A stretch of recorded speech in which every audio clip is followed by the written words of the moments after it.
You're listening to the Unpenned Show on Critical Mass Radio with Paul and Andy, broadcasting live around the world. The views expressed on this program do not necessarily represent the views of the station or others associated with it. We believe freedom is free. It is enslavement that you're paying for. If you ain't mad by now, you're not paying attention. Hello, gang. Then hello. I'm not going to say how are we because I know how we all are. We're all in a state of shock, aren't we? We are, yeah. I mean, I got the news this morning, and I didn't know what to do for an hour. I didn't quite know what to do because it didn't seem possible. It didn't seem that could be, but it is. It is, yeah. It is, and you know, gosh.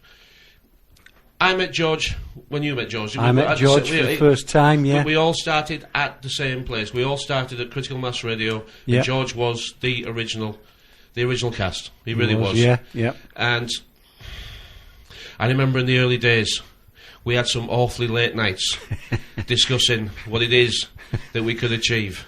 And we didn't agree. No. Oh, no. But George was fantastic because he didn't ever want to fall out with people. No. He is a lovely guy because he still lives in my head. Mm-hmm. I know who George is. I know who and what and how. And so he's still there. Mm-hmm. He is still there. But George Alexander, rest in peace. Yes. Yeah. The world has lost a beautiful soul. Mm-hmm. And that's heaven's gain, isn't it? It is. You're listening to the Unpenned Show on Critical Mass Radio with Paul and Andy, broadcasting live around the world. We certainly are. Now then. Before we actually get on with the show then this evening, I was thinking, I want to play a record that reminds me of George. Yeah. And I was looking through my list today, and I was singing away, and I thought, this one's gonna be etched in my memory. And when I actually get that book written, right, George will be in it. He'll be in it, and this will be the song. Now, I'd forgotten about that song, you know. Mm-hmm. I'd forgotten about it, and when I saw it today, I thought, that's the one. I love that song. It's got other memories for me, but now I've got memories to add to it. And the memories that I have for that song are good memories. So I'm happy to add that memory to it. I really am delighted to be able to do that. A little saying my granddad used to say, and he used to say, you're not dead as long as there are people around to remember you. That's how you live forever, isn't it? Yeah, it is. You live in a memory. It's how many times have we said it? It's not what you got. No. It's what you were. It's what you were, yeah. It's not people what remember you said. What you were. It's what you did. Mm. You know, that's what people remember. They do, yeah. Because in this race, there's a start date and an end date. Mm-hmm. And that little track in the middle, that little line, and it is only a little line, isn't it? Yeah. That's your race, that's your track. And everything that you've ever done is incorporated in that little line. Mm-hmm. And in many ways, that little line does show us that we haven't got much time. No. We don't have time to waste. We don't. In fact, to waste it could be... It'd probably be criminalised in the real world, wouldn't it? It should be criminal to waste time because we haven't got enough. No, we haven't. 72 summers. Mm-hmm. And today has been a sharp reminder to us all to concentrate on what actually matters. Mm-hmm. And what matters is what we've just said. Yeah. What we do and what we leave behind. Mm. And George can be proud of himself, and I'm sure his family are proud of him. Yeah. Because he was the leading light. He was the father of the station in many ways. Uh-huh. Our oldest host. Yeah. And he can be proud of his contribution because we will not let him die. No. Like I said, in my head, he's there now. I remember the late night chats, the John Smiths drinking together at 2 o'clock in the morning, thinking I've really got to go now. Yeah. But I didn't want to go because I enjoyed talking to him, and he knew things about things that I knew. Yeah. And we shared. Yeah, I shared some little things about Diddy Catton with him, and we had things to share, which is why we couldn't stop talking. Yeah, because isn't that what conversation is? It's sharing. You have your go, and then I think I'm going to shut up now because I want to see what you've got to say, and you know you do, don't you? And I remember having that feeling. And in the early days, you know, even when he was out doing his gigs, he used to text me. We was texting him between gigs. I mean, I've got... and I hate texting. But I knew he was doing his gigs. So I text back. Phone, yeah. You know, and we were going for hours. Hours. While he was doing his gigs and whatever he was doing in between, he was texting me. And we were trying to make sense of what is a crazy bloody world. Really a crazy world. We were trying to make sense of it. We did our best. Yeah, we did did our best, and that's actually all we can do. Yeah. And we should be proud that we are trying to do our best. Anyway, R.I.P. George Alexander. Yeah. Yep.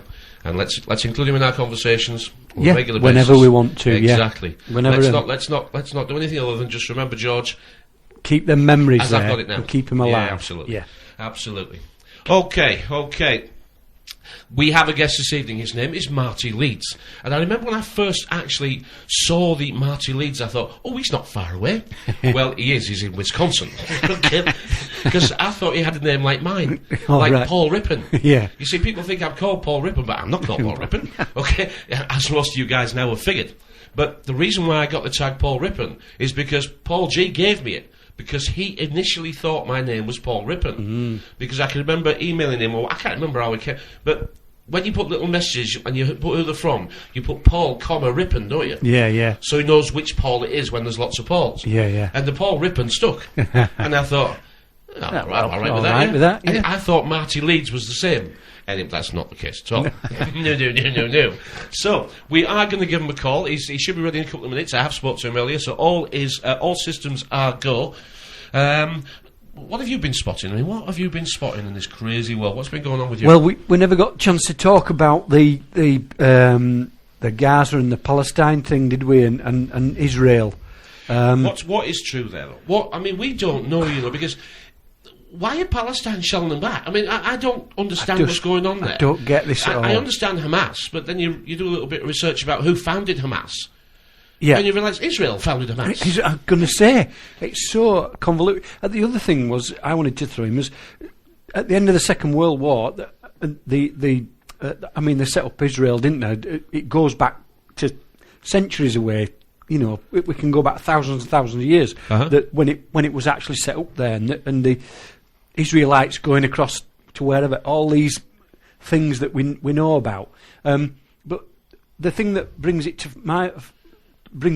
to our time for me is the war and the Nazis, and they wanted to exterminate the Jews and did they?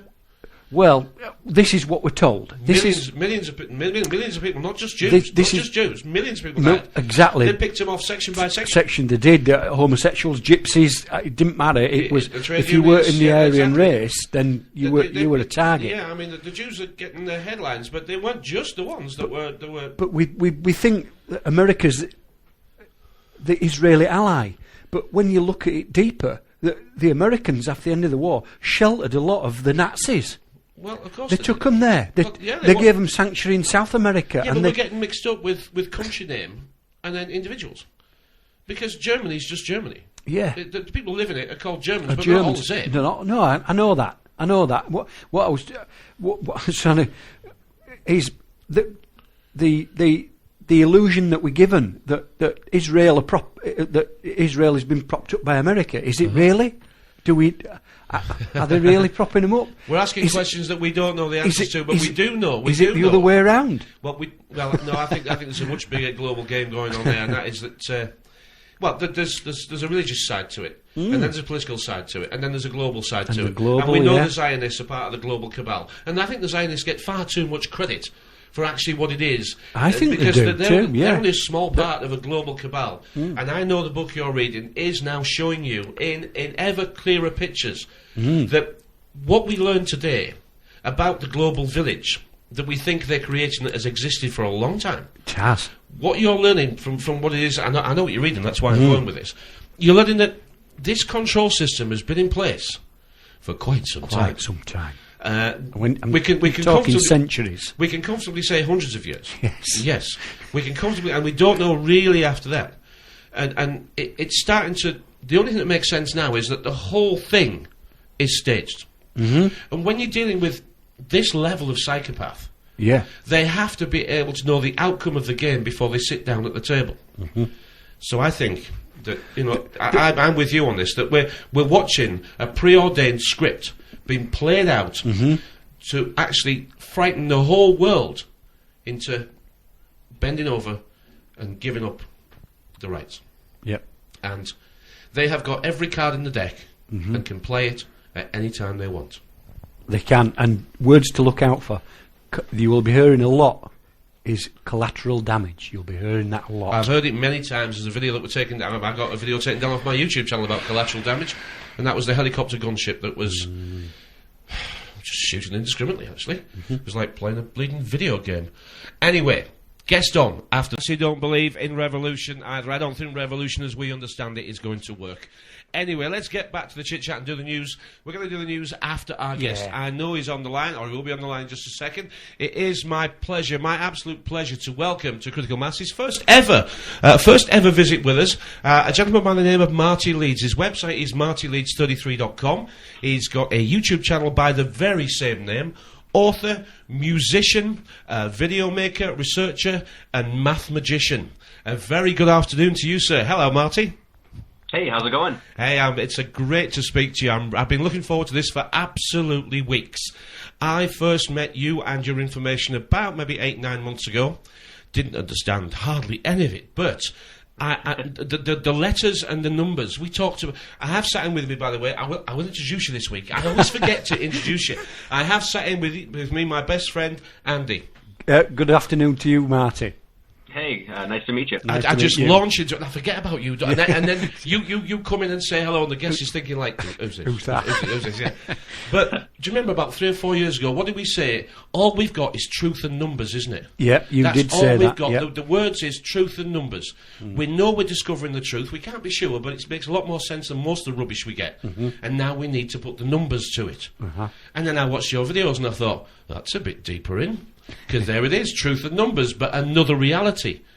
And it was watching your videos that got me going on the letter and word and everything association. So thank you for helping me along my way. Hey, glad to do it. Now, the first book that I got from you, and the only one that I've got so far, I wasn't aware you'd written your second, is all about pi. So I wonder if I could ask you to perhaps just give us a brief edit of how you got started on this mad journey of discovery, and why pi? I've just been concentrating on numbers for quite a while, and kind of looking at symbolism, and numbers and letters themselves are just glyphs, and so they're really symbols in and of itself. We don't like to think of them that way, or we don't often think of them that way. But and so when I was into numbers, I really kind of just got hooked on pi, just because it was kind of like one of the most elusive numbers in mathematics. And I was really hooked on the fact that we have this holy trinity in Buddhism, and then we also have it in Christianity, Catholicism. And, pi starts with a 3. And then even more so, the fundamental geometry of creation is basically 3 points that create that first plane. 1 point, 2 points, just 2 points at a line. And then when you have that 3 points, that's the first triangle. And it's the first, the Trinity. And so that really stuck with me. And just one evening, I just kind of had a little revelation on pi, and that it was basically a representation of the creation of our universe, and the fact that it's this kind of infinite transcendental number.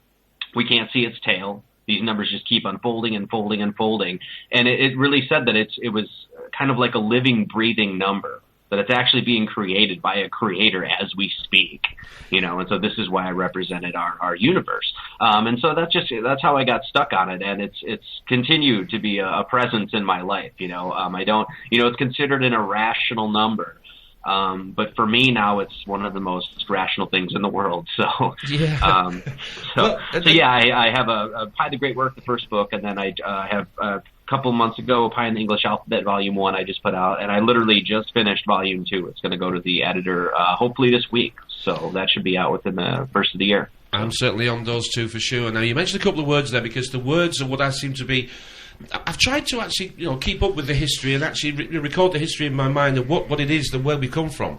And I've got a good outline of it. But my brain seems to be interested in the words that we speak today. And I've been trying to decode them on my own, with your help, haven't I? And we seem to have got ourselves down a rather interesting path. And talking to like-minded people, we had Santos Bonacci on last week. And I've learnt just recently that you two guys are working together as well. So it's great, isn't it? It is great, these connections have been made. And you use the word Holy Trinity. Now, Holy Trinity, if we translate that backwards into Latin, comes out as born three. It actually comes out as born three. And you're right, everything appears to be three, you are right, from the triangular existence to the pyramid to the pyramid. I mean, I don't know how that exactly translates, but it starts with pi, and it's pi, and it's got ra in it, and it's got mid in it, so I'm curious, where's that all come from? Yeah, I mean, it seems like when people ask where do languages come from, I just have no idea. I wish I had a better answer for that, but I don't. But to me, it seems like there's a numerical foundation for the English alphabet as far as I'm concerned. That's what I'm showing, and so it seems to be based off numbers. First and foremost, we could even say that sound has a numerical foundation. It's vibration, and that you can understand that with numbers. And now, of course, we didn't come up with numbers. The universe came up with numbers. Before mankind ever showed up, the ratio of pi was around. And so really, what that kind of points to me, it points to that universal creative force, that God force, that great, the grand architect, the great geometer, whatever you want to call it. Yep. And so that's, that's what it says to me, that languages kind of come from that. Now, human beings might have, obviously we constructed an alphabet at some point, but we always have in the mythology and the lore that there was a period, a golden age, or a period when the gods were on earth. Where this is the Anunnaki, the Nephilim, whatever. We hear this time and time again. The Egyptians talk about this period. To me, those gods were human beings, period. They just recognized their own divinity and that they had a direct connection, a Gnostic connection to that divine force. And so it's just like when you create a song or you're in the moment, that there's just something that flows out of you. That you don't know where it comes from. You don't, I'm a musician. You start jamming. You don't know where that music is coming from. You're not thinking about it. You're just in the moment. And I think the people that created these languages, if they created, I don't take a firm stance on it, but it seems like they were in direct connection with that force. And that's how these things came about. And that's the best way that I can make sense of it anyway. Well, I do halfway agree with you, although I think that we create language by creating reality and then associate what we already know with it. I think that, for me, that's how it appears to work, because we have in the English language, and the word lingua is the word weak, by the way, W-E-A-K, weak. We live in the weak age, and anybody who named this language knew a long time ago that this was going to be, a weak time for humanity. But coming back to reality, I think the words that we have, and I always look at words in a way, Mother Nature is very much important into the decoding of all languages, because it's all been written by that way. And Mother Nature, or the Earth as we'll call it today, the Earth does a revolution every day. She does a full revolution every day, but she's also taking a degree forward as well. So with the circle and the revolution, we end up with an oval, an elliptical, and she's birthing a new day for us every day in that oval, in that ovum. And I think that's the start of our language. The matrix, as it were. I mean, the word matrix is uterus or womb, and this is where we are, I think. Yeah, I mean, matrix comes from, mater, which means mother, just like the matter of our flesh, is from that motherly source, that Isis, if you will. So yeah, I mean, I think that we're expressions of this divine force. That's what the human being is. And so the fact that we can actually communicate with each other is literally us expressing that, and I think that, and then when we think about language, this is the other thing that I kind of stress too, is like when you look, language is all of these things. It's sound, it's meaning, there's intention behind there, it's a symbol. And there's geometry and mathematics behind that symbol. And so when we think about, like, for instance, the Word of God, this is that logos, it's this, the logo principle. It has all of these meanings. So we've kind of, how do you say, kind of dumbed it down almost to it's just these words that are coming out of my mouth. But there's so much more involved there, and I think that people that understood this primordial language understood all of it. The sound, the vibration, the symbol behind it, et cetera, et cetera. And I think that's what we need to get back to. And I think that's how we'll be able to understand each other more. Now I know when I watched your most recent video that I've watched, it was the alphabet you were doing, the numerical alphabet that you were doing. And all the time I was watching that, I was thinking of my mobile telephone keypad. Because when we use our mobile telephones to communicate by text, we press numbers to make words. And the numbers are associated with letters already behind them. But the actual number produces a tone which communicates with another machine that can receive that communication. And I was looking at my mobile phone and thinking, yeah, it is. It's the numbers, the notes that are making the sound, that are making the communication. Yeah, that's a perfect analogy. I honestly never thought about that myself, but you just said it. That's a perfect analogy for the depth of language, and something that most people don't even think about. And I think the more that we focus on this, I think the more of to me, just like numbers, I think our alphabet and all the alphabets that have ever been created, however they came to fruition, speak underlying cosmic principles within the world.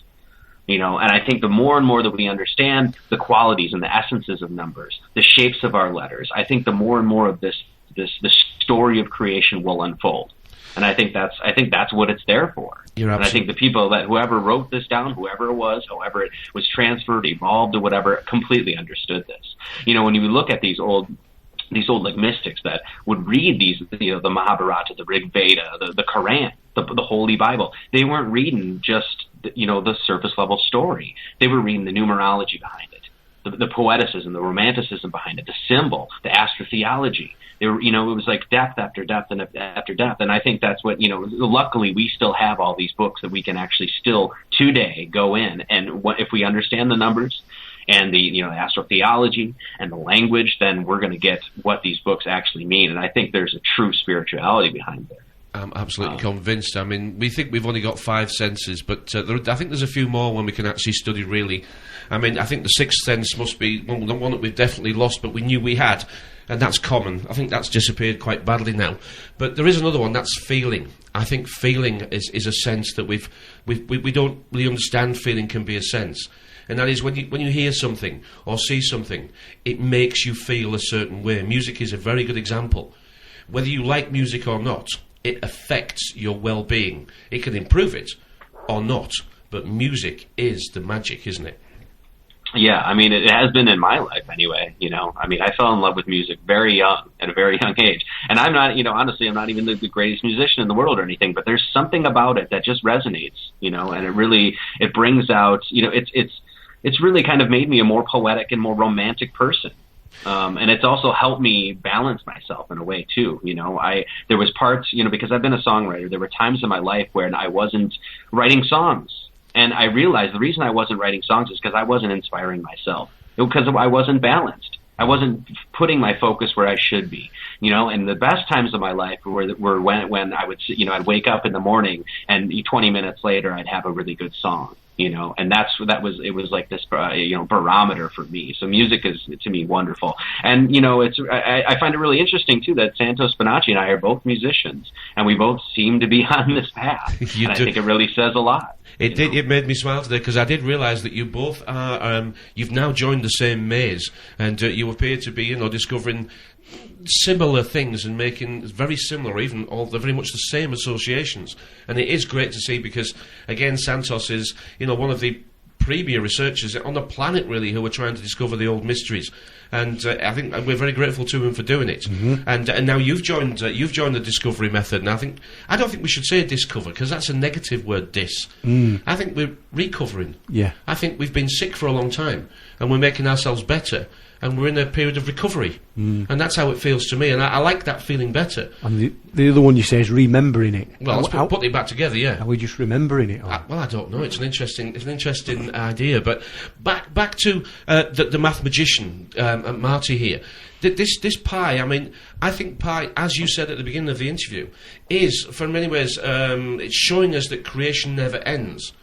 And I agree with you on that, and that really got me thinking earlier today, because I thought, it is the creators that make reality. And I've likened it to the TV channels. I mean, I guess you've got hundreds of TV channels just like we have, but the most popular channels are the new content creators. Those are creating new content, and that's what most people want. That's what most people are thirsty for or hungry for. And all the channels that are below are not creating new content, so they become the repeaters. Repeaters, yeah. Now, the repeaters are fine and they have their place, but the creators are the most popular. And you're part of the creator and, you know, the creating channels. And I'm delighted to speak to you. Oh, thank you. You know, when you talk about this, like discover or recover, I mean, to me, what I'm doing is research, you know, but, you know, that's really important to focus on that meaning this was already known before. Somebody searched and found this, and it was just lost. And I'm only researching. So there's nothing new under the sun, really. And I mean, I think Santos would even agree with this. And I think a lot of researchers would agree with this. We're just basically pulling this old knowledge from these ancient people that were wise beyond wise, you know.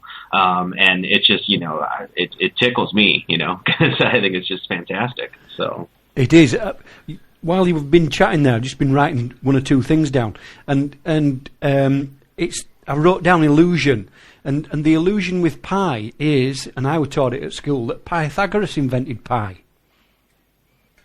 Yes, there's a lot of illusions, you know. I mean, even the Pythagorean formula, you know, a squared plus b squared equals c squared. You know, it's called the Pythagorean formula, but you know, I mean, chances are you went to Egypt to learn that, you know. Yes. And so really it's the Egyptian formula. And then, then who did they learn it from? Who did they learn it from, yeah. You know, and so really and this is the process of religion. You know, this is the process of a true natural religion, in my opinion, and something I underwent, you know, and I'm still undergoing. Yeah. It's linking yourself back. You know, that's what it is. Ligio means a link, and this is where we get the word yoga and union. It's literally, you know, linking yourself to all those researchers in the past that, you know, somebody had to teach me how to read. Somebody had to teach me how to write. Who was I influenced by? You know? Santos, the people there, you know, Scott Onstott, all the people that are around today, and then who were they influenced by? Yeah. And then who are they influenced? You know what I mean? And then literally within, you know, 2 steps, you just realize that you linked yourself to everybody who's ever lived in one way. And that makes you link back all the way to that original creation source. Yeah. And so this is, you know, this is why I try to keep away from the language of my work or this is my cipher. It's because it's not. If I'm going to be completely honest with myself, it's not. It's everyone's, and I couldn't have done this without all the people that have influenced me. So this is, to me, this is the work that humanity is doing in one way, you know? Yeah. I know you mentioned Jay Widener a lot. Have I pronounced that right? Yeah. Jay Widener. And you say teachers. I look back on my life, and I thought I had some pretty bad teachers, and I know that I had some bad teachers. Now I know what I'm learning now, especially from yourself, because if my teacher had explained pi like you did, I would have got it straight away. And I haven't. And the reason that I think that is, when you go back and analyse your life, I wrote down another word. I wrote down language, as you were talking about language, and I wrote down Babylon.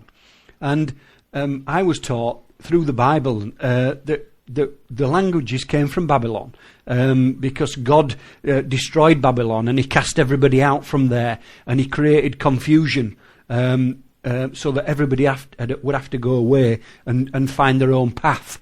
So I agree with that a little bit, that you've got to find your own path. But the illusion and the teaching, I think, go together, and I think we've been taught a lot of illusion. Yeah, I mean, I think so too. I mean, I totally agree with the whole everyone has to find their path thing. I mean, I think that's what we're here to do, you know. And so when you look at teachers, like I just read this great book by Jamie Sams. She's a Seneca. Her name is Hankaka Alawampi or something like that. Just a book on the philosophy of these Native Americans. And it was just beautiful. Like really didn't get into numerology or geometry or astrotheology that much. But it was just this basic philosophical teaching that they presented to their children, that they needed to teach their children, because it was a way to live on this Mother Earth and know your place in the cosmos. Even if you teach somebody that, And I think that we need to start doing that because our teachers, just like you said, I wasn't taught this stuff. I had to go and find this myself. So this was my journey. But even if you are taught that stuff, your life is still a journey. Mm-hmm. There's still the high tides and low tides, the ebbs and flows. There's still going to be pain. Yep. You're still going to have that shit day, and you still have to overcome it. You still have to find your place. And so I think this teaching is very important because I think what it's done for me anyway is solidified that this is what you're supposed to. This is our goal as human beings, and that's what I've gotten from this anyway. Well, this is the race that they've tried to hide from us, isn't it? They've occulted everything. They've hidden it. It's a global game of hide and seek. And they are masters at hiding it right bloody in front of us. Now, let's get back on track a little bit, because I do love that you're comfortable freestyling a little bit there, because we did freestyle there. Yeah. Because we like... our interviews are our interviews, and we can't do it any other way, can we? No, we just freestyle and chat. Go with the flow. And yeah, but I'd love to get back onto this number cipher. And this is the 1, 2, 3, 4, 5, 6, 7, 6, 5, 4, 3, 2, 1, because I think you've certainly grasped something here that I actually I'm doing now. I'm looking, you know how you actually have numerically numbered all the words, all the letters, sorry, and you can do this. I'm thinking, I'm already trying, and I've only seen one video. So please tell us about this first volume of what appears to be, or going to be, 3 different volumes how to cipher this language. So basically what I did with the cipher, there's 26 letters of the alphabet, and I'll try to kind of just go over this fairly quick. But basically what I did is I just split the alphabet, 13 letters and 13 letters. And so it's A through M and N through Z. And then essentially what I did is I just walked up the 6 days of creation and then rested on the 7th. And this is the metaphor of the story of creation in the Bible. And it's basically you can put the corresponding numbers to the letters. So A is 1, B is 2, C is 3, D is 4, E is 5, F is 6, and G is 7. And that's where you rest. That's that Sabbath. And I actually got this from a Freemason symbol, because there's that G in the center there, the compass and square. And now, because I was separating, the alphabet 13 and 13, this actually creates symmetry. This literally creates a mirror of the two sides of the alphabet. So, and following this motif of the 7 days of creation, you can just therefore mirror that number line. So we'll just walk back down to 6, 5, 4, 3, 2, 1. So H is 6, I is 5, J is 4, K is 3, L is 2, and M is 1. So basically, one side of your alphabet is A, B, C, D, E, F, G being 1, 2, 3, 4, 5, 6, 7, and then H, I, J, K, L, M being 6, 5, 4, 3, 2, 1. And so since there's there's a symmetry in that, and we just mirrored our number line or split our number line perfectly, you can just throw those numbers right onto the other side. And so N, O, P, Q, or S, T becomes 1, 2, 3, 4, 5, 6, 7. And then U, V, W, X, Y, Z becomes 6, 5, 4, 3, 2, 1. And it's the holy 7, the 7 days of creation, 7 notes of the major scale, 7 colors of the rainbow, 7 chakras, 7 days of the week, 7 visible planets in our sky, et cetera, et cetera. So, this septenary system is important because in that Freemason symbol, you have a compass and a square. And the sacred geometer is called the compass, or a circle, heaven, as a 3. And then a square as earth, as a 4. And so 3 plus 4 is 7, of course, and your G is 7.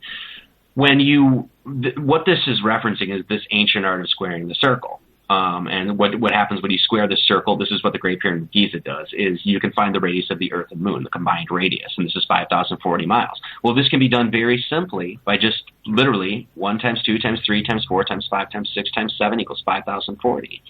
And so, the squaring the circle is actually related to our English alphabet, directly. And so, it's basically saying that, there is a mathematical foundation, and it's based on this very, very ancient art that we see in alchemy, we see in Freemasonry, we see in Hermeticism, we see in, et cetera, et cetera. And so that's basically, the cipher. It's just basically dealing with 1 through 7 there. And so, yeah, that's, the numbers to the letters anyway. So. And it's always 13, isn't it? It's always 12 plus 1, isn't it? Even the staircases in our houses have got 13 levels. They've got 13 treads. It's always 12 plus 1. I mean, you're right. I mean, there is so much to know, and the wisdom that all we can share is that we know how much there is that we don't know. There is so much we don't know, yeah. There's one thing I've wrote down, when you were talking and you said you were looking into the Indian. I've wrote down Navajo, and I was just trying to think why I'd wrote down Navajo, and I think it's a language that's not really used very well, and I do know they used it in the Second World War, right. because in Japan, because the Japanese had worked out the codes, and they used Navajo Indians to give the instructions out over the radio. You know some stuff. In Navajo, because know the Japanese couldn't understand Navajo. He never ceases to come up with something I've never heard him say before. He never ceases to do this. Well, no, I'd never heard of that either. That's extremely interesting. Yeah, look that up. They did do that. I know that was a problem for them, but I was just thinking about the Navajo language and how probably they crafted their language. But this cipher that you've gone through appears to lead you back, and many, many times it leads you back to 3s and 4s, doesn't it? It's 13s and 14s. It's every time you appear to be able to connect it back to where it starts, which is 3.14159. Well, yeah, I mean, a few things there. Talking about this 12 around 1 always being 13, right? And then this idea of 13 and 14. Osiris was cut into 14 sections. Isis only found 13, right? Alphabet. A is 1, L is 2, P is 3, H is 6, and A is 1. This equals 13. And Bet is B is 2, E is 5, and T is 7. This equals 14. So the 13 and 14, once again, just mirror those two, and you have 3, 1, 4, 1. And so the alphabet in itself, not only does it encode pi, which is what I didn't even go into yet, but which we can go into, but literally the alphabet, the word, when you use this cipher, it's 13 and 14. There's a difference of 1 between that 13 and 14. And this is in gematria. I actually call it coming up 1 short or 1 extra. It's this idea that you always have to count yourself, that there's always 1 missing. And that's actually, it's intentional. And so this idea that when you see, like in a lot of mythologies, you'll see 12, but actually they're talking about 13 because you have to include yourself. You have to make yourself count. Now, we see this in this cipher, heaven equals 23 and earth equals 24. What's the difference of those? It's 1. In that Freemason symbol, you have the compass and the square. The sacred geometry is called heaven. A circle is a 3, and earth is a 4 is a square. What's the difference? It's 1. In the Eye of Horus myth, same thing. It ended up being the Eye of Horus was once whole. It cracked. I think it was Thoth that went and tried to retrieve all the pieces. 64 pieces it was cut up into. Only found 63. Why did he only find 63? Because Thoth had to count himself. Isis and Osiris, same thing. We see this again and again and again. The Egyptian monad, which is the same as the Greek monad, is the same as the Egyptian sun glyph. It's a circle, and there's a point in the center. In the Greek gematria, it added up to 361. Well, why not 360? Why not 360 degrees of a circle? Because you have to count yourself. Because you're that extra 1. Yeah. And so this is again and again and again. They told us this. Now, the square root of 360 degrees is 18.97 blah, blah, blah. The square root of 361 is 19. And so it literally works in just normal mathematics. You don't have to look at numerology at all. All you have to do is just interpret that and understand what they're actually talking about. And why it's so important that it's a whole number when you square root, 361, because of that word, wholeness, unity, because you are a part of this whole creation, and you are, as far as I'm concerned, you're the reason that this creation was made. So, but yeah. Fantastic stuff. Now, I haven't actually been inviting calls at this moment. I was going to ask you a little later in the interview if we shall invite calls and see what we get. So I'm going to ask you now. Are you okay if we invite calls in? Yeah, I'm cool with whatever. Yeah. Well, the reason I'm asking that is because I've got 3 lined up on the board already. Oh. And they're all from America, I think. So, should we take a call and see who we've got? Oh yeah, let's do it. Let's see what happens. I'm not quite sure what we're going to get here, but let's see what we've got. Okay, let's see. Okay, area code 832. Who are you? Hello. Hello. You should be able to hear me now. I'm from Texas. Hello to you, sir. Speak up a little bit if you would. We can hear you. I just tuned in. I really don't have anything to comment on. right now because I don't even know what the topic's about. All right, okay. Well, don't press the Skype button unless you want to call in. You do have to. Sorry about that, Marty. But, No, it's all good, man. That was an interesting little interlude. I'll come back to a couple of the other calls in a minute, anyway.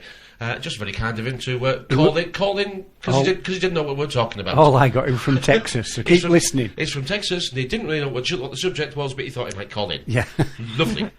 A marvellous idea. I always think Texas is an anagram of taxes. Anyway, it's a rich state, though, I know It is that. rich. So, we were talking about the cipher, which is the up and down, 1, 2, 3, the 7 cipher that you use, and the 7 does repeat in this reality time and time again.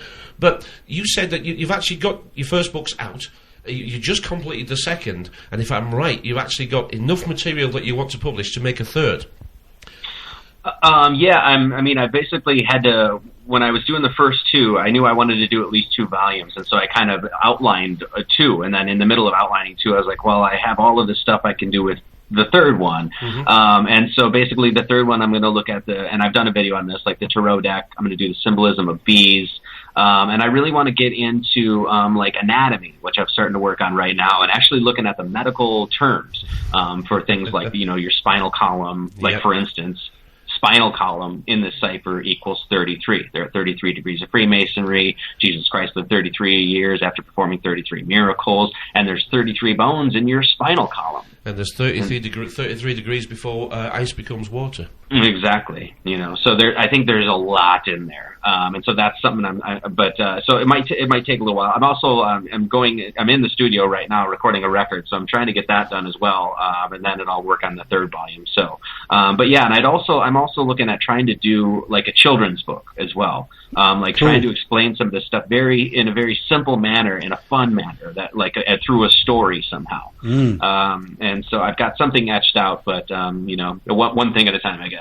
Yeah. Okay. Now you are confident and comfortable on a lot of different subjects, and you mentioned there the tarot deck, and the word tarot is not just the only. It's not the only decipher for the word tarot, is it? I mean, I understand tarot can go right back to truth or troth, and we actually are betrothed when we marry. Is that correct? Yeah, I think so. I know, I don't know if you would consider this the etymology, but it's tied to the tarot, the Torah, excuse me. And of course, this is rota, and rota means wheel, and this is where we get the word like rotation or rotary. Mm-hmm. And so literally the first 5 books of the Old Testament, are talking about, a direct relationship to this, basically a cult or, a esoteric divinatory practice. That they're both legit, that they're both, you can use either one to find this divine source. And I think that this is what they're there for, So the word Torah is definitely relating to Torah or the tarot or rota or wheel. And of course, what is the wheel? It's that, it's pi in one way. It's our universe. It's the cycles of everything. It's this understanding. It is. I mean, everything is a circle, isn't it? Nothing can be complete until the circle completes. Mm-hmm. And everything we look, a minute's a circle, an hour's a circle, a day is a cycle, mm-hmm. and the night is a cycle, and a month is a cycle for the moon, and the year is a cycle for the planet, and it just keeps getting bigger. But it's all circles within circles within circles, isn't it? Yeah, for sure. Right, now these calls are coming in thick and fast. You must have quite a fan club in America, I think. I don't know. Well, these calls are coming. I've actually got 3 calls lined up on the board here, and I am curious to see if these people are actually going to add something to the show. Should we try taking another one? Yeah, let's do it. Okay, area code 850. Hello to you. Hello, how y'all doing? Hey, hello there. You're speaking to Paul and Andy in the UK. Can I ask who you are, sir? My name is David. Hello, David. And yep. Oh, go ahead. I'm sorry. No, I was going to say hello, David. I guess you're calling from the US. Have you got a question for Marty? Yeah, I'm calling from Florida in the USA. Yeah, I just wanted to know, man, would you agree that we have a world government set up by the Freemasons and it's all satanic worship? Would you agree with that? Interesting question. Let's ask our guest. That's not quite the subject that we're on this evening, but let's ask our guest. Marty, what do you make of that one? This is what I think about the Freemasons. I mean, the Freemasons are just like Christianity. They're just like any sort of religious organization that I feel like has lost its way. Because I think at the heart, Christianity knew all of this stuff, and I think it's encoded. And I go through like how Jesus Christ encodes the diameter of the sun, things like this. These institutions have lost their way. And I think if there is sort of like a dark occult government, secret force or whatever, I think that they just, I guess what we'd say, hide themselves in this institution or use these institutions to do what they want, and to run the world as they do. Yeah, when you just point and say the Freemasons did it, basically what you're doing is, especially if you're not a Freemason or if you haven't investigated this stuff a lot, you're basically chastising this organization without really knowing the true wisdom that they have. Are there people that worship Satan and things like that? Yeah, I'm sure there are, but I can't say whether or not the governments of the world are, all Freemasons or something. I just don't see it that way. Okay, absolutely. Good answer. I think the Freemasons are, the fact that we're all being led down the path to suspect that these guys are up to no good tells me to be very careful. Yeah, be very careful. I mean, the internet is television 2.0. And I think we can look back, can't we, and see that television really has sculpted society in a beneficial way for everybody concerned who created it. And that is the governments around the world, the press around the world, the corporations around the world. They've all benefited from persuading us to live a certain way and buy things we don't need most of the time and believe lies and believe lies are truth. And I think perhaps we're a little bit off subject here, so I do have 2 more calls lined up on the board. Now, we'll get to them eventually, but can I just say to those callers, please make sure that you're on topic here, because we're trying to share things about the numerology of the world we live in, and how it's been used. I mean, yes, we know the Masons were master builders, and yes, they were very proud of themselves that they encoded their knowledge in buildings. That's how it was saved for future generations. But as for the Freemasons and the Satanic Society and the Underground, well, I think there's a global cabal up to no good. You can join them if you want to. Exactly. I mean, we've, in some ways, I sort of do it like this. They have had over the years the perfect right to get together and have a crack at taking over the planet for themselves. Yep. And we have the perfect right to get together and do it ourselves. Say, you're not having it. Because we don't want you to do this. And here we are today. So let's get back on topic. Let's get back on topic. Let's get back on tarot. Because I think a lot of people assume tarot cards are nothing but a fairground trick, gypsies magic, but there's much more to it than that, isn't there? I mean, the 22 major arcana, you've really showed me this morning that the 22 major arcana are much more than just a magic trick for gypsies. Well, I had no interest in the tarot deck at all before I even came into this information. And then I was just like, I just didn't really have that much of an interest in it. And, understanding this, I was like, well, I better go look at the tarot deck. And then I had no idea. And now that those cards mean a whole lot to me. Something that meant nothing to me before. Now I look at them and I just see wisdom upon wisdom, numerology, symbolism, beauty. And so so these people that created this stuff were absolutely wise, genius, and they had a connection to the cosmos and Mother Earth and that divine force, and we've lost that. Let me say one thing about the Freemasons. I know we're trying to get off the subject here, but I think that they're an organization that was just trying to hold this information. I mean, the fact that I got this from a Freemason symbol, to me, says that they can't be completely evil. And so, I think this is important. Now, I will also say one more thing, and I know we can get off subject here, but are there people on this planet who are in positions of extreme power in economic, political, et cetera, that know this information? Yeah. Hell yes. Mm-hmm. I want to make that very clear. I absolutely believe these people know this, and they don't want you to know. Mm-hmm. And so that's all I'll say about the Freemasons. So yeah. I agree with that one. Well, what I learned from you about the tarot deck is that those 22 major arcana are what you might call all the challenges that we can receive in a whole lifetime, in a whole living lifetime. I don't think that the majority of people really understand that they're not really alive They're just mindlessly wandering through what they think is a world built for them. Well, it wasn't built for them, and the world doesn't owe them anything. It was here before they were. They owe it. And they don't quite grasp that all the secrets and the wonder and the magic is right in front of you. Yes, they've played hide and seek with it, but we've got the internet. And yes, I know the internet is full of deceit and lies, because that's what you find in a web. But ciphering those, you understand that this can't all be lies.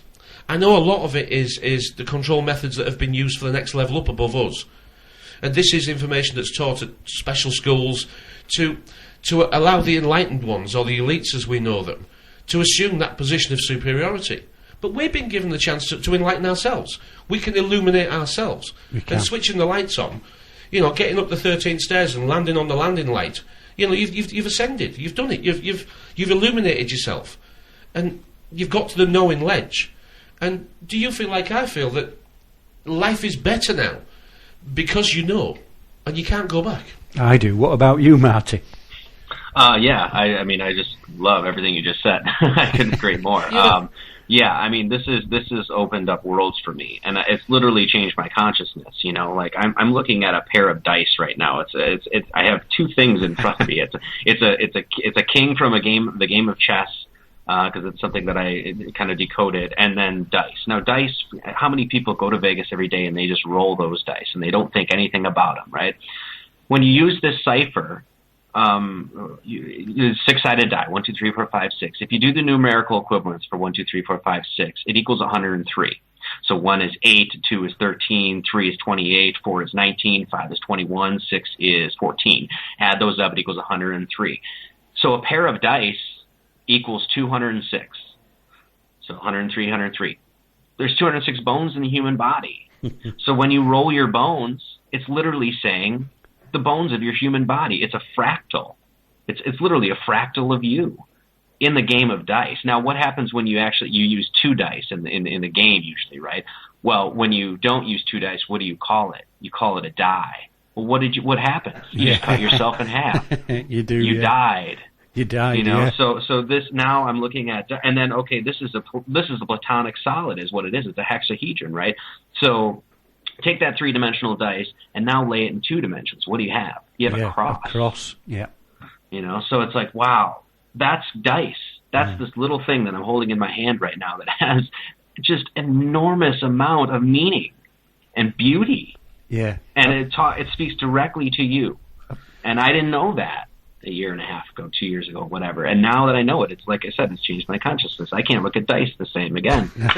There's loads of things, isn't it? It does change many things. Your view changes. I mean, biblically, are we trying to help the blind to see? Well, I think we are, because we've been helped by others. I've just made a connection there. It's the way you said paradise, and it sounded like paradise to me. I thought, what's paradise got to do? What's it got to do with? And then I thought, oh no, paradise, of course, yeah. It can make your dreams come true, I suppose. You're getting good at this, you keep astounding me with these. Just the way you've explained it to me, and how it could be, and is it this and is it that? Notes, we've just discussed stuff. Yeah. Hang on. We have one more caller still on the board, and I'm going to be brave enough to try and take it, because they have been waiting for quite some time now. So let's say a very good evening to area code 832-877. How are you? Who we're speaking to, please? Jason from Texas. Hello, Jason. Have we spoke to you once already? And you're caught up to speed now, have you? Oh, yes. I really don't have a comment. I'm just listening. Great show. Oh, well, thank you for Thanks that. very much, Jason. You're a welcome guest. Thank you for that. Jason's quite... he keeps pressing that Skype button, doesn't he? Bless him. Anyway, let's get back onto the positive side of life, because we haven't been very negative this evening, and I don't want to be negative. No, we didn't want to be negative. No. I mean, the world is negative enough. I mean, we've got newspapers that are full of horror stories. We've got televisions that are full of... cinemas that are full of horror films. Mm-hmm. And we do know that we're in trouble as a species, don't we? Mm-hmm. And we have to accept that we're in trouble as a species, but we can turn this around. Yeah. But it's not the 1% that's a problem. It's the 99% that don't realise there's a problem yet. No. Yeah. Now. I didn't. I just wanted. Paul's just made me think of it now. There was an advert on TV just before I came out tonight for a film that they're bringing out on the 20th of December, and it's got the word pie in it, P-I, and it's about an Indian guy on a ship and he gets lost. because they're carrying animals. Yeah. But it was just What's a private investigator? It was a PI. it was just proper spooky that we were coming down tonight and speaking about pie. I didn't know that it had any connections, and I'm sure it didn't. It was just spooky. Look, they television, and it's a theatre. You know that, and I know that. Yeah. And we live in a duality. One's SEA and one is SEE, and we're living the life of the SEA on the land. Yeah. And that's what's happening. We're living as ships, aren't we? We're living as fish and ships. That's what we're doing. And we live in the time of Pisces. Yeah. And Pisces is the two fish. And if we can perhaps move into astrotheology, I would love to hear how far you've got with astrotheology and how you would describe it to an amateur like me. Basically what I did is, I just tried to do the numerology for, the 12 ages. And basically when you do this, there's a lot of things we could go into here, but, it actually equals 315. So you do, Aquarius equals 34, Pisces equals, I think, 26 or something like that, 28 maybe. So you do all 12 ages of the zodiac, and it equals 315. Well, we just talked about the fact that you could be one off. This idea of coming up one short or one extra, right? And this is a fundamental rule in gematria. So 315 minus 1 is 314. It's the numbers for pi, first off. When you take the base of the Great Pyramid of Giza and divide it by half its height, you get the number 3.15. So the numbers of the precession of the equinoxes that is above our heads is in the Great Pyramid of Giza, and that's squaring the circle. The bottom two angles of the Great Pyramid of Giza, and first off, what is the precession of the equinoxes, or it's the age of the zodiac? It's this 25,920-year cycle. Basically, the stars move 1 degree every 72 years. The 72 is an important number. 72 times 360 is 25,920. If you look at the bottom two angles of the Great Pyramid of Giza, they're basically at 52 degrees. It's actually 51.85 degrees or something like that, most often rounded up to 52. So you take the two bottom angles, 52 plus 52 is 104. Do the numerology for precession of the equinoxes, it's 104. And so it seems like absolutely the very words that we're speaking are directly connected to the numerology of time and space itself. Here's another thing. The Great Pyramid of Giza squares the circle. It's squaring the circle. This is this ancient art. The top angle of the Great Pyramid of Giza is at 76.3 degrees. Once again, this is usually rounded down to 76.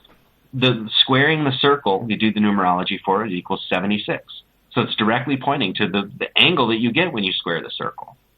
What's on top of that pyramid? It's the Eye of Providence. Do the numerical equivalence of this, it's 76.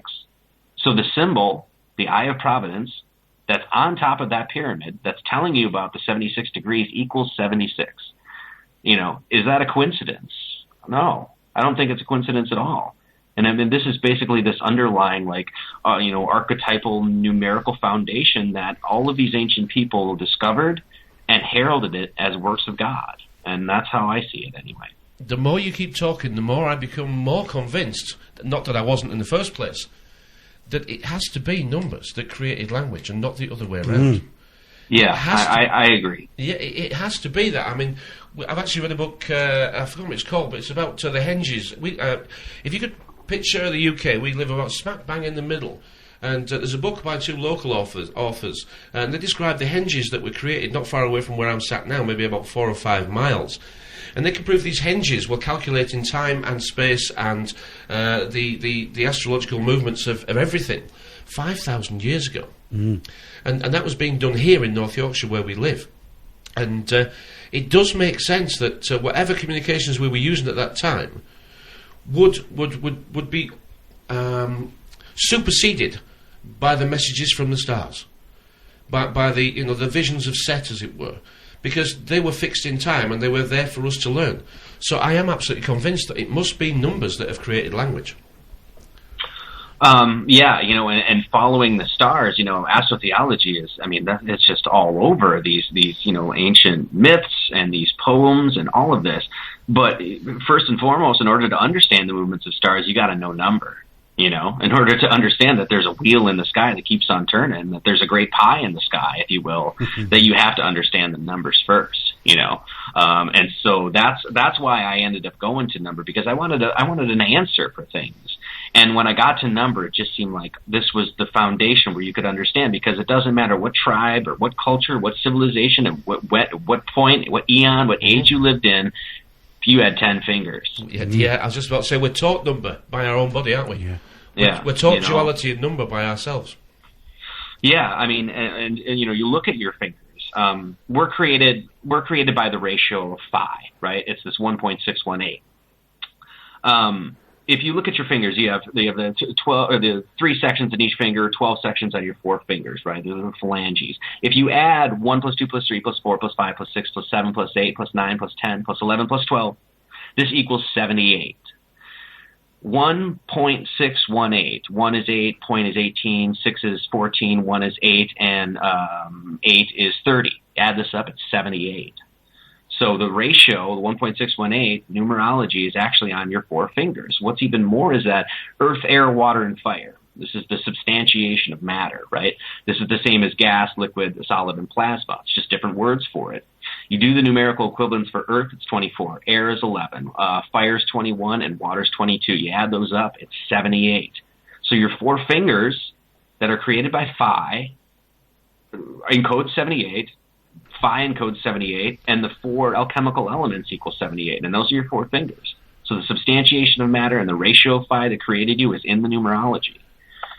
And so that's, like I said, when we were talking about dice and looking at dice and thinking that, looking at the world in a whole different way. Now look at your hand, it's like, wow, and that's, to me, is absolutely pure magic. There's no rational answer for that except of a divine force, of a God. And, I may be kind of off my mark, except I feel like I have everybody, in the past that looked at this stuff saying the same thing, It does. I mean, I remember when I first started my journey, and that was only maybe 5 years ago, and I can remember thinking, it keeps leading me back to believing of a higher divine force. But I couldn't take that at that time.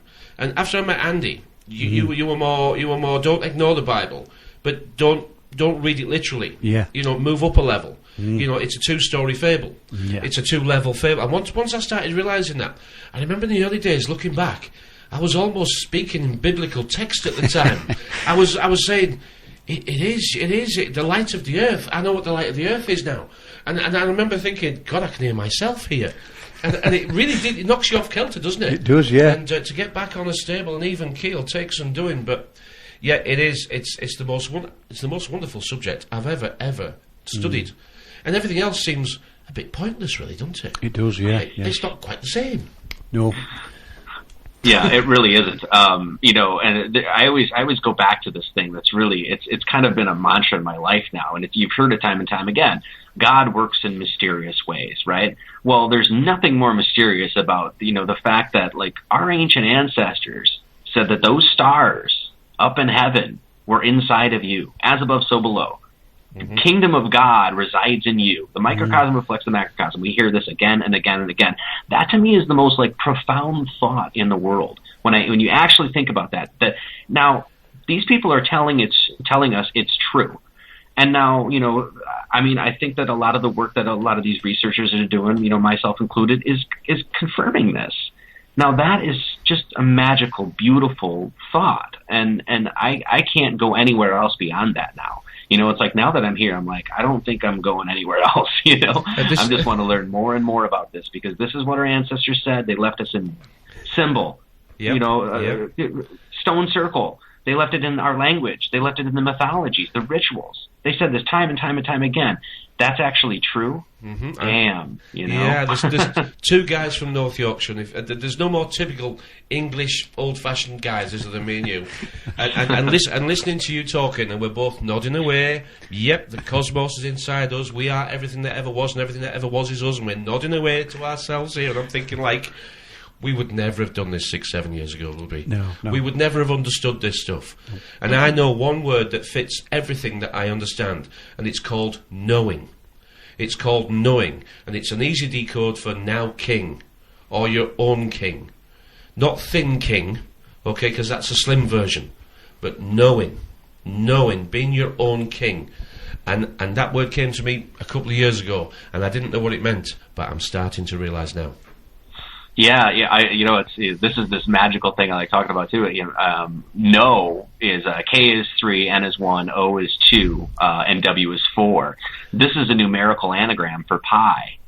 It's 3.142, and so no comes from gnosis. It's directly, and gnosis is this mystical insight, a divine revelation or whatever, So to know is to literally, in one way, it's saying no pi. It's amazing, isn't it? It is, because you think to yourself, I want to stand on the highest rooftop and tell them, well, I've sort of tried that and it didn't work. Come and have a listen to this. I sort of tried that, it didn't work. Because you have to learn, this is a personal journey, isn't it? And everybody gets reality slightly different flavoured. And that is a unique thing that Mother Nature does. She makes us physically unique by giving us 3 identifying traits that will not repeat, all 3 in one body. And that is obviously the print, the iris, and the DNA. She can duplicate one of those in another, but she will not duplicate all 3 in one person. And she keeps making new ones, and she's never done it yet. How does she do that? Yeah, magic once again. This is, to me, the alchemical process. I mean, this is Mother Nature's telling us something. It's basically what it is that the alchemical process, this process of awakening, the mystical quest you go on, the quest in your life, is an individualized process. And we can confirm this because everyone is an individual. So no one can tell you, no Zen master, no guru, no Yoshi can come up to you and be like, this is exactly what you have to do to find the God within. The only person that can find that is you, because you're the person that is on your path. And now, you know what I mean? And so when these churches are saying, you have to come here every Sunday, you have to put your money in the basket, you have to kneel and pray, you have to take Jesus as your Savior, they're missing the point entirely. And I think the Bible actually confirms, in my opinion, what I've just said. Now, I'm not a biblical scholar, so, I mean, I a lot of times I like to kind of shy away. I don't like to speak too much on the Bible. I'd rather talk about all the things that life gives us. Yeah. The tarot deck, Interesting that you were just noting that you want to go up to the top of the highest mountain and scream this stuff. Looking at the tarot deck, the Hermit card is really interesting because here's this hermit guy. He's holding up the Star of David, and it's a light, and he's got this long robe on, and he's got his staff, and he's on the highest mountain. He can see 360 degrees, the entire world. And what is he doing? He's closing his eyes and he's looking down. He's going within himself. He's at the highest point. And where is that highest point? It's within you. That's what that card is saying. It is the point of illumination, isn't it? And we can see it in almost every symbol and sign. I mean, symbol always makes me think of a crashing instrument. Always makes me think of a crashing, you're not going to miss this one.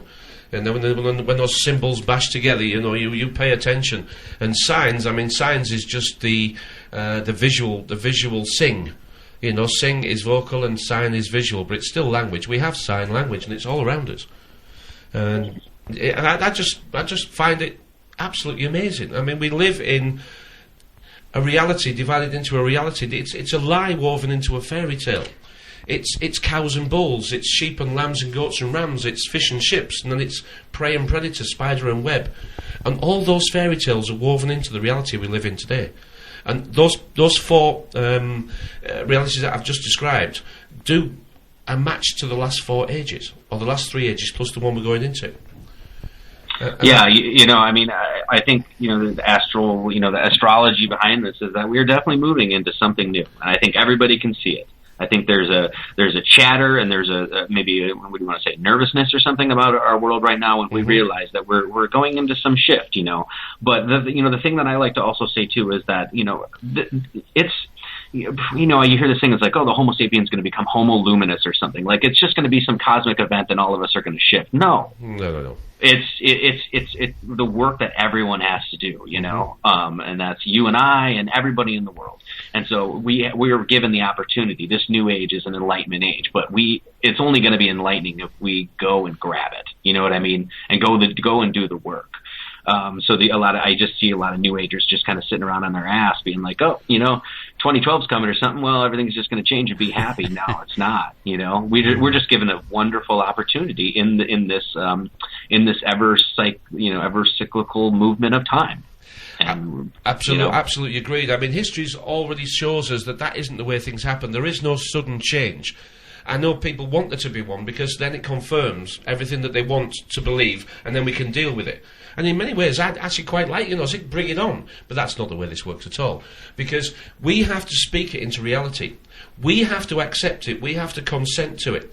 And it cannot become reality until the magicians, but those counterfeit magicians, have made us think that this is a good move for us. And they always sell us a counterfeit version of something that should be good for us. And we fall for it, and we move into the new field, and then they shut the gate, and it takes some time for us to realise we've been scammed. We've been scammed. I mean, we've got an entire population living in this country who, every generation, is getting sicker than the last one. But they don't seem to notice. And their life, they have to work harder and receive less, but they don't seem to notice. And the servants, who we call politicians, appear to be making all the rules and following none of them. And I find it uncomfortable that you can't get people to communicate at that level. But we're learning how to do it, aren't we? And this is a new way. I mean, I've found with the language and listening to someone like yourself and messing about with the words, I don't know if I'm right or wrong with these words, but people find it entertaining. And that's a good enough starting point for me. Because when you're saying something different and people go, now that's interesting, and they can take it as comedy or reality, it doesn't matter to me. But if you can get them to listen to something different, you've made a start. Yeah, and looking at all of this stuff, whether it's astrotheology, the numerology, symbols, anything like that, no one is a definitive authority on any of this stuff. Whether it's meditation, whatever it is, no one's a definitive authority. The only authority is yourself. And so it's basically like, what does this stuff mean to you? And I think that's an important thing. So, you were just kind of saying about, like, I don't know if you're kind of getting the words right or whatever. It's like, really it doesn't matter, because if you find an enlightenment in the words and how you're understanding them, and it's helping you throughout your life, then that's correct. You know what I mean? Yeah. That's correct for you. And that's the kind of approach I took. And, like with meditation, I never really classically meditated, I have sat down and closed my eyes and that sort of stuff like that. But really, I just spent a lot of time in contemplation, and so you might get like a Zen master or whatever saying, well, that's not really meditating. But if it worked for me, then, well, who's to say it's not? Mm-hmm. I absolutely think it is. If I have to redefine it in my own life, well, and I made it work, well, then what's wrong with that, Well, solitude is what did it for me. Just actual peace and quiet. Just sheer peace and quiet. And the time to unscramble everything that had been progressively rammed in there over 30 plus years. And unscramble it all. Yeah, and introspection, It's just going in and finding what works for you, and that's an individual process. You've just got to unlearn stuff. Just unlearn and let go of a belief that somebody else gave you. And once you let go of that belief and think, okay, let's see what really is going on, then you've freed yourself. And I think that this is the freedom that we can achieve at this moment in time, is free thinking. It is the ability to decode and understand how it really works. And we're decoding the present, aren't we? Because that's all we've got in front of us. We're decoding the present and we're taking it off layer by layer by layer. And once you stop dancing to the music, which we've stopped dancing to the music, so the present is not being passed now. The parcel's not going round. So once we've stopped the music and we have the present in our hands, you just keep taking off layer after layer after layer. Because I'm not passing this parcel to anybody. This is mine. And I'm going to uncover this present, whatever it may be. And it's been given to me to uncover. And I'm having it. Well said. That's great. Like I said, just messing about with the words appears to be, it entertains me, it makes me laugh. Am I right? I don't know. Am I wrong? No, you can't tell me I'm wrong. But I'm okay with that. And I love doing it, and you do it. And you come up with, the numerology that makes the most sense at this time. And that's what truth is for everybody. It isn't solid. It's movable, isn't it? And what you believe to be today can be affected by information that you receive tomorrow. And as long as you haven't planted your flag and called it a belief, you can say, well, I'll tell you what a difference that's made. And thanks very much. And you're always able to do that. Yep. Whereas some people, I believe, well, that's it. You're stuck. You're not going anywhere. If you believe in religion, that's the reordering the leagues and divisions. Well, they've been doing that for thousands of years. Yeah. I wanted to ask you a question, Marty. What got you onto this track? What happened in your life, or did somebody say something to you, or what happened to you to take you down this path?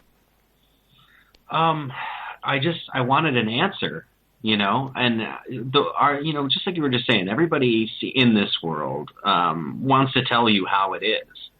And I'd heard that again and again from scientists, teachers, politicians, whoever, and their answers were never good enough for me. They never really seemed to point to the fundamental truth behind everything.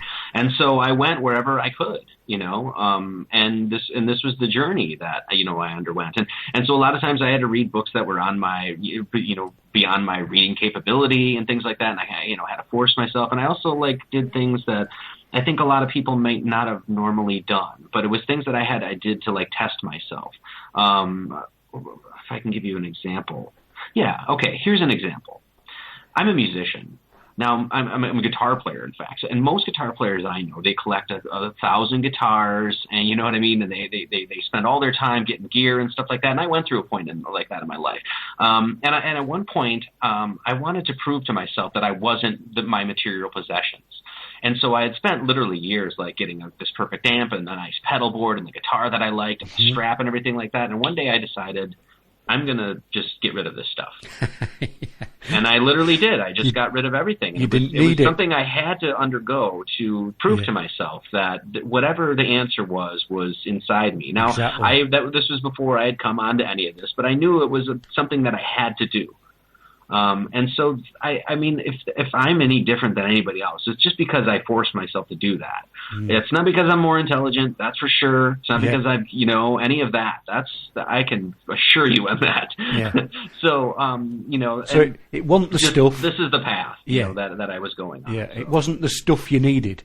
It was you that you needed. You needed to find you. Yeah, and I wanted to prove to myself, so I had this beat up old black guitar that I'd owned since I was 15. I was like, any song that I write from now on, is going to be on that, and I don't need that electric, and eventually I went and got new electric gear and stuff like that. But it was something that I had to undergo, and I wasn't going to let anybody tell me what was right or wrong. That means I was going to read theology, mythology. I would go on these things called vision quests that I literally called vision quests that were I lived in Oregon for several years. I had this butte outside of the back of my house, miles and miles of trails. And I would just go by myself and hike for, 7-8 miles or whatever, and just think the whole time and just be introspective and try to figure out what makes sense to you. What is the fundamental philosophy that makes sense to you? The more and more I looked and this is the alchemical process. It was literally taking that lead and just compressing it and melting it and recasting it and compressing it and melting it and recasting, and finally you find out that there's fucking gold there. Good advice. Absolutely, good advice. Yeah. It has been an absolute pleasure. I hate to actually sort of say that we have come to the end of our time that we can spend with you today, but I really hope we can come back and do this again, because it has been a rather freestyling interview, and we enjoy doing that, because all the things that you've already done is already available on YouTube and your own channel. So to ask you to go through it all again seems a bit of a repeating type carry on, and I don't think we're trying not to do that, aren't we? I mean, we know it's MartyLeeds33.com, and that's a great channel. Everything is free. I mean, that's a sign to me for somebody who is just wants to share everything. You put all your time, all your effort, and all you want is for someone to say, thanks very much. That's all we want, isn't it? It is, just really, thanks very much for trying, fellas. And that'll do. That'll do, isn't it? And is that how it feels for you? Yeah, it's great. Yeah, this was fun. A lot of fun. So. Well, you're prolific on YouTube. Your website is smart, easy to use, and full of everything that you've shared with everybody. I recommend people go look at it. Marty, thank you very much for your company. Good luck in everything you do. We do get some good guests, don't we? You do, yeah. You put all the effort in getting them here. No, I don't put any effort in. Do you know what? I think it's just asking the right people. It's asking the right... It's just asking the right people. The right questions. They come back straight away. You email, and an hour or two later, love to. When do you want me? Yeah. And you do a date, and you say, right, we'll do it that day, and it's, right, we'll do it that day, and then it's done, and it's done, and you don't have to worry about anything. You're listening to Critical Mass Radio. Now, it's our turn. So, let's get drinking. Our time is nearly over. I'm wishing Chris a good show. It has been. We had to do the show, didn't we? Yeah, we did. Yeah, because the show must go on. Yeah, and he wouldn't have had it any other way. He wouldn't have had it any other way. No. He wouldn't. In fact, he would have been mad if we hadn't done it. He would have been annoyed. I think he would. I think he would, because this message is more important than you know. He knew it's more he knew there was a important bigger picture. Yeah, there is a more bigger important picture than you know what we're thinking here. He said, "Of course you do the bloody show." And he's left a legacy. He's on YouTube. His shows are uploaded to YouTube. Yeah, but we'll remember him. That's the main. You're listening to Critical Mass Radio. Now it's our turn.